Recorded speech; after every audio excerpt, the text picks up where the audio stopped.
Hello student, गिरी tutorial 11-12 academy में आपका स्वागत है। लास्ट टाइम हमने 11 का साउंड चैप्टर कंप्लीट कर लिया था। आज जो हम चैप्टर नया स्टार्ट करने वाले हैं दैट इज़ ऑप्टिक्स। जैसे हमने अकोस्टिक वाला वर्ड स्टडी किया था जो साउंड के रिलेटेड में, वैसे ही लाइट के रिलेटेड में जब हम स्टडी करते हैं तो हमें जो वर्ड आता है सामने that is optics. Optics means study of light. Means light का जब हम स्टडी करते हैं ऑप्टिक्स के रेंज में बहुत सारे और भी ब्रांचेस है, लेकिन अभी ऑप्टिक्स हम स्टडी करने जनरली लाइट का स्टडी। तो अगर हम लाइट का स्टडी करने वाले तो हमें लाइट के बारे में पता होना। तो इनिशियली जब लाइट पे रिसर्च स्टार्ट हुआ तो क्या माना गया कि लाइट है क्या। तो नेचर ऑफ लाइट, तो लाइट माना गया it is a form of radiant energy which make object visible.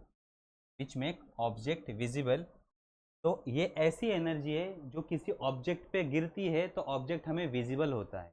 तो ये एनर्जी ऑब्जेक्ट पे गिरेगी, देन हमारे रेटिना को स्टिमुलेट करेगी और हमें वो चीज़ दिखाई देगी। तो ऐसी एनर्जी को हम क्या कहते हैं? Light. It propagate in the presence और एब्सेंस ऑफ मीडियम। लाइट को मीडियम की रिक्वायरमेंट नहीं होती। मीडियम है फिर भी ये प्रोपोगेट करता है, या मीडियम नहीं होगा फिर भी ये प्रोपोगेट करता है। ये पॉइंट समझ में आ गए। देन इन 20th सेंचुरी उसके ऊपर और स्टडी हुआ, एंड देन क्या हुआ कि हमें इसके बारे में और इंफॉर्मेशन मिली। तो 20th सेंचुरी में ये प्रूव हो गया कि light is nothing but electromagnetic. क्या है ये? Electromagnetic wave. मीन्स इसमें दो फील्ड होते हैं, electric field and magnetic field, जो एक दूसरे को परपेंडिकुलर होते हैं। ऑलरेडी हमने साउंड में टाइप्स ऑफ वेव में ये स्टडी कर लिया है। तो light is a electromagnetic wave, जिसमें इलेक्ट्रिक फील्ड होता है, मैग्नेटिक फील्ड होता है, और दोनों एक दूसरे को कैसे होते हैं? परपेंडिकुलर डायरेक्शन में होते हैं। ठीक है। देन उसके बाद क्वांटम थ्योरी आई। उसके बाद क्या है? Quantum theory. मीन्स जो हमें आंखों से नहीं दिखाई देते ऐसे पार्टिकल का स्टडी कहाँ होता है? क्वांटम थ्योरी में होता है। क्वांटम थ्योरी में ऐसे पार्टिकल का स्टडी या एलिमेंट्री पार्टिकल का हम स्टडी करते हैं तो क्वांटम मैकेनिक्स में किया जाता है। तो क्वांटम मैकेनिक्स ने कहा कि light is a particle, light is a particle, और उस पार्टिकल को कहा जाता है फोटोन। तो particle nature of light is establish. Quantum theory के हिसाब से लाइट इज अ पार्टिकल, और उस पार्टिकल को क्या कहा गया? Photon. Photon is a energy carrier particle. ये फोटोन एनर्जी को लेके जाता है, लाइट की एनर्जी लेके जाता है। तो अब एक थ्योरी हमें क्या कहता है कि light is a electromagnetic wave, ये वेव है। और दूसरा थ्योरी हमें क्या कहता है? It is a particle. Light है क्या? वेव है या पार्टिकल? एक्चुअल में लाइट ड्यूअल नेचर होता है। लाइट के पास ड्यूअल नेचर होता है। लाइट पजेस अ ड्यूअल नेचर। लाइट पजेस अ ड्यूअल नेचर। वो पार्टिकल जैसा भी बिहेव करता है और वो कुछ कंडीशन में वेव जैसा भी बिहेव करता है। तो light consist of energy carrier photon guided by the rule of EM waves. ये क्या है? फोटॉन्स है, ये पार्टिकल्स है जो ईएम वेव के हिसाब से चलते हैं। ऐसे ये पार्टिकल, ये समझ में आ गया कि लाइट के बारे में थोड़ा बहुत इंफॉर्मेशन मिल गया। अब आते हैं जो हमें रिक्वायर्ड है इंफॉर्मेशन। अब लाइट का स्पीड, अगर लाइट का स्पीड हम स्टडी करते हैं, स्पीड ऑफ लाइट, तो कितना होता है? रिलेटिव, आइंस्टाइन की रिलेटिविटी थ्योरी है के हिसाब से अगर उसमें हम देखें तो लाइट का स्पीड सबसे ज़्यादा होता है, उसको कोई भी क्रॉस नहीं कर सकता, क्रॉस नहीं कर सकता। और वो स्पीड कितना होता है? स्पीड ऑफ लाइट को सी से इंडिकेट किया जाता है, and that is 2997924 metre per second. कितना होता है? ये डिजिट है। लेकिन अब ये हर बार डिजिट लेना पॉसिबल नहीं है, इसलिए उसको राउंड फिगर किया गया। तो उसको कहा गया c is equal to 3 × 10⁸ metre per second. तो ये नंबर लेने से अच्छा है हम ये नंबर ले लें, 3 × 10⁸ मीटर पर सेकेंड। इतना लाइट का स्पीड होता है एयर और वैक्यूम में। वैक्यूम में जनरली लाइट स्पीड कितना होता है? c is equal to 3 × 10⁸ metre per second. ये हो गया बेसिक इंफॉर्मेशन ऑफ लाइट। तो हमें क्या पता चला कि लाइट के पास दो नेचर होते हैं, एक वेव नेचर और एक पार्टिकल नेचर। और लाइट का स्पीड कितना होता है? 3 × 10⁸ मीटर पर सेकेंड। अब आते हैं नेक्स्ट पॉइंट पे कि लाइट का स्टडी हम कैसे करें। तो लाइट का अगर हमें स्टडी करना है तो हमें तीन कैटेगरीज में इसका स्टडी करना पड़ता या लाइट के जो फेनोमिनन हमें अगर हमें स्टडी करने हैं, लाइट के ऊपर जो फेनोमिनन है इसे हमें 3 टाइप में स्टडी करने हैं। पहला है रे ऑप्टिक्स और ज्योमेट्री। पहला क्या है? Ray optics, geometrical. Ray optics हमें क्या कहता है? वो कहता है कि लाइट जब सोर्स से निकलता है तो वो स्ट्रेट लाइन में ट्रेवल करता है। लाइट जब सोर्स से निकलेगा, लाइट जब सोर्स से निकलेगा, सोर्स से लाइट निकलेगा, वो स्ट्रेट लाइन में ट्रेवल करेगा। And this straight line of energy is known as a ray. ये जो लाइट का जो स्ट्रेट लाइन वाला एनर्जी वाला पैटर्न निकलता है उसे हम क्या कहते हैं? रे कहते हैं। ठीक है, तो रे ऑप्टिक्स में हम मानते हैं कि लाइट स्ट्रेट लाइन में ट्रैवल करता है, स्ट्रेट लाइन में ट्रैवल करता है, और उस स्ट्रेट लाइन को हम क्या कहते हैं? रे। आ गया। अब रे ऑफ लाइट या रे ऑप्टिक्स या ज्योमेट्रिकल ऑप्टिक्स में हम कौन से फेनोमेनॉन स्टडी करेंगे? तो पता है रे ऑप्टिक्स में हमने स्टडी किया है reflection, then refraction, then reflection, refraction, partial reflection, refraction, ये हमने स्टडी किया है। या total internal reflection, internal reflection. तो ये सारे फेनोमिनॉन हम किस में स्टडी करते हैं? Ray optics. हमने स्टडी किया था रिफ्लेक्शन कैसे होता है, रे ऑफ लाइट आता है, इंसिडेंट होता है और चला जाता है, इंसिडेंट रे, रिफ्लेक्टेड रे। तो ये रे ऑप्टिक्स में, ठीक है। रे ऑप्टिक्स समझ में आ गया। इसमें हम किसका स्टडी करते हैं? रे ऑप्टिक्स में reflection, refraction, total internal reflection, इस टाइप के फेनोमिनॉन इसमें स्टडी किए। देन सेकेंड ब्रांच आता है या सेकेंड फेनोमिनॉन का स्टडी करने के लिए आता है हमें वेव ऑप्टिक्स। आता है वेव ऑप्टिक्स, नाम से ही समझ में आ जाएगा आपको। वेव ऑप्टिक्स में क्या होगा? लाइट को हम क्या कंसिडर करेंगे? Light is a electromagnetic wave, और लाइट इज अ वेव। हम क्या कंसिडर करते हैं इसमें? Light is a wave. Light क्या है? वेव है। और वेव के हिसाब से हम फेनोमिनॉन स्टडी करेंगे। अब इसमें कौन से फेनोमिनॉन आते हैं? लाइक इंटरफेरेंस, इंटरफेरेंस, डिफ्रैक्शन, ये जो सारे फेनोमिनॉन है, इस टाइप के जो फेनोमिनॉन है, इंटरफेरेंस, डिफ्रैक्शन और डॉपलर इफेक्ट, पीछे देखा था हमने। डॉपलर इफेक्ट लाइट में भी होता है, डॉपलर इफेक्ट में फ्रीक्वेंसी होता है। ये सारे फेनोमिनॉन हम वेव ऑप्टिक्स से स्टडी करते हैं। कौन से ब्रांच है? वेव ऑप्टिक या फिजिकल ऑप्टिक्स। लेकिन 11th में आपको वेव ऑप्टिक्स का स्टडी नहीं है। ये स्टडी 11th के बुक के स्कोप के बाहर है। ये स्टडी आपको 12th में आएगा। कब आएगा? 12th स्टैंडर्ड में के ऊपर इंटरफेरेंस, डिफ्रैक्शन के ऊपर हम डिस्कस करेंगे।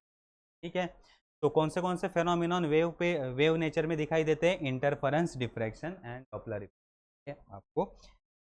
देन तीसरा जो हमारा फेनोमिनॉन है, तीसरा जो हमारा ब्रांच है, that is particle nature of light.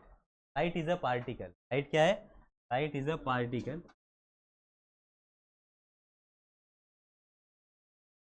Light क्या है? पार्टिकल है, और उस हिसाब से हम इसका स्टडी करेंगे। Light is a particle. तो इसमें कौन से इफेक्ट आते हैं? Spectral line of, spectral line, spectral lines का स्टडी आता है। देन आता है photo electric effect,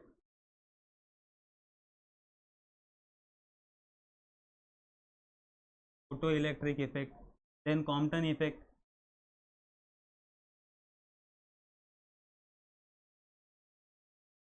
Compton effect. ये सारे इफेक्ट पार्टिकल नेचर से रिलेटेड है, क्योंकि क्लासिकल थ्योरी से ये हम प्रूव नहीं कर सकते। क्लासिकल थ्योरी से है ये हम प्रूव नहीं कर सकते। तो इसका स्टडी करने के लिए हमें क्वांटम मैकेनिक्स की ज़रूरत है। इसका स्टडी भी हम 12th में करें। तो ये जो दो ब्रांच है आपका, wave optics and particle nature, ये आपको 12th में आएगा। कब आएगा? 12th में आएगा। अभी के लिए हम कौन सा स्टडी करने वाले हैं? 11th के लिए रे ऑप्टिक्स का स्टडी करने वाले। ऐसे भी रे ऑप्टिक्स आपको 9th और 10th स्टैंडर्ड में हो चुका है, तो वही थोड़ा सा एनहांस करके आगे आएगा। तो ray optics and geometrical optics का स्टडी ही आपको 11th में है। बाकी जो दो फेनोमिनन हम स्टडी करने वाले हैं वो कब करने वाले हैं? 12th में करने वाले। ये समझ में आ गए? लाइट के अगर फेनोमिनन हमें स्टडी करने हैं तो हमें 3 ब्रांच में स्टडी करना पड़ रहा है, that is ray optics, wave optics and particle nature. ठीक है, आते हैं नेक्स्ट पॉइंट पे। अब आते हैं हमारे रे ऑप्टिक्स और ज्योमेट्रिकल ऑप्टिक्स। अब रे ऑप्टिक्स और ज्योमेट्रिकल ऑप्टिक्स अगर आपको स्टडी करना है तो it is based on 4 fundamental laws. ये 4 लॉ पे डिपेंड करते हैं। ठीक है, देखते कौन से लॉ है। Is based on the 4 fundamental laws. पहला लॉ हमें क्या कहता है, light travel in a straight line in a homogeneous and isotropic medium. Light कैसे ट्रैवल करेगा, स्ट्रेट लाइन, जब तक मीडियम होमोजीनियस है एंड आइसोट्रॉपिक्स। होमोजीनियस मीन्स हर जगह उसकी प्रॉपर्टी सेम होगी। तो मीडियम में आप कहीं भी जाओ, मीडियम में आप कहीं भी जाओ, उसकी प्रॉपर्टी हर जगह सेम है, जगह सेम है। कहीं भी आप प्रॉपर्टी चेक करो, डेंसिटी चेक किया सेम है, प्रेशर चेक किया सेम है। ओके, तो अगर प्रॉपर्टी सेम है हर जगह तो उसे कहते हैं होमोजीनियस। उसे क्या कहते हैं, होमोजीनियस। ठीक है, मीडियम के पार्टिकल चेक किए, यहाँ जितने पार्टिकल है सेम पार्टिकल उतने ही एरिया में यहाँ भी है, तो होमोजीनियस मीडियम। दूसरा है आइसोट्रॉपिक। आइसोट्रॉपिक मीन्स किसी भी डायरेक्शन से अगर आप प्रॉपर्टी चेक करोगे तो प्रॉपर्टी सेम होगी, किसी भी डायरेक्शन से आप जाओ तो प्रॉपर्टी सेम होगी, इसे कहते हैं आइसोट्रॉपिक मीडियम। तो अगर होमोजीनियस एंड आइसोट्रॉपिक मीडियम है तो लाइट स्ट्रेट लाइन में ट्रैवल करेगी। अगर मीडियम में चेंजेस आता है तो लाइट भी अपना डायरेक्शन चेंज करेगा। लेकिन जब तक होमोजीनियस एंड आइसोट्रॉपिक मीडियम है तब तक लाइट स्ट्रेट लाइन में ट्रैवल करेगी। ठीक है, ये समझ में आ गया। देन सेकेंड पॉइंट हमें क्या कहता है, two or more rays can intersect at a point without affecting their path beyond that point. तो अगर 2 रेज आ रहे हैं, एक रे इस डायरेक्शन में जा रहा है और एक रे इस डायरेक्शन में, वो इस पॉइंट पे मीट होते हैं, इस पॉइंट पे मीट होते हैं, लेकिन वो कभी भी एक दूसरे को डिस्टर्ब नहीं करेंगे। भाई तू अपने रास्ते जा, मैं अपने रास्ते जाऊँ। ठीक है, भाई तू अपने रास्ते जा, मैं अपने रास्ते जाऊँगा। दोनों में कुछ भी मीन्स इंटरफेरेंस या कोई भी ऐसा फेनोमिना नहीं होगा, या दोनों एक दूसरे को डिस्टर्ब बिल्कुल नहीं करेंगे। तो क्या कहा है, two or more rays can intersect at a point, can intersect at a without affecting their path beyond that point. ये अपने पाथ को कभी भी चेंज नहीं करेंगे। अगर ये इस डायरेक्शन में जा रहा है तो ये इसी डायरेक्शन में जाएगा, ये इसी डायरेक्शन में। एग्जाम्पल, अगर आप 2 टॉर्च लेते हो, इस तरह से उसको मिक्स करते हो, एक टॉर्च का रे यहाँ जाएगा, दूसरे टॉर्च का रे दूसरी तरफ जाएगा, लेकिन एक दूसरे को अफेक्ट नहीं करेंगे। समझ में आ गया, कि अपने दूसरे का पाथ चेंज नहीं करते। नेक्स्ट जो 2 लॉ है that is law of reflection, and law of refraction. Third law कौन सा है, law of reflection and law of refraction. अब आपको पता है लॉ ऑफ रिफ्लेक्शन, अगर हम इन दोनों लॉ का स्टडी करते हैं तो पहला है law of reflection, law of reflection. Law of reflection में आपको शॉर्ट में बता देता हूँ। अगर ये हमारा मीडियम है, अगर इसके ऊपर रे इंसिडेंट करती है, ये होगा हमारा नॉर्मल, ये होगा हमारा रिफ्लेक्टेड। ये incident ray and reflected ray. ठीक है, incident ray, reflected ray and normal drawn from the point of incident, normal drawn lies in the same plane, lies in the same plane. ये पहला point है। And second point है angle of incidence is equal to angle of reflection, I is equal to R. ये हमारा दूसरा point है। तो law of reflection हमें 2 पॉइंट कहता है। पहला पॉइंट क्या कहता है, incident ray, reflected ray and normal drawn from the point of incident lies in a same plane, एक ही प्लेन में रहते हैं। एंड दूसरा पॉइंट क्या कहते हैं, angle of incident is equal to angle of reflection. समझ में आ गया, ये है लॉ ऑफ रिफ्लेक्शन के 2। ये भी लॉ हमें और रे ऑप्टिक्स के लिए इंपॉर्टेंट है। एंड दूसरा लॉ है हमारा law of refraction, law of refraction. तो लॉ ऑफ रिफ्रैक्शन में ये बाउंड्री है 2 मीडियम की, मीडियम 1 मीडियम 2। मीडियम 1 का रिफ्रैक्टिव इंडेक्स है μ1, और या फिर हम n1 लेते हैं, n1, और मीडियम 2 का रिफ्रैक्टिव इंडेक्स है n2। n1 रिफ्रैक्टिव इंडेक्स बाद में पता चलेगा, आगे भी है, 10th में भी हुआ है, लेकिन मीडियम 1 का रिफ्रैक्टिव इंडेक्स n1 है, मीडियम 2 का रिफ्रैक्टिव इंडेक्स n2 है। अब लाइट मीडियम 1 से मीडियम 2 में जा रही है, और ये मीडियम 1 से मीडियम 2 में जा रही है।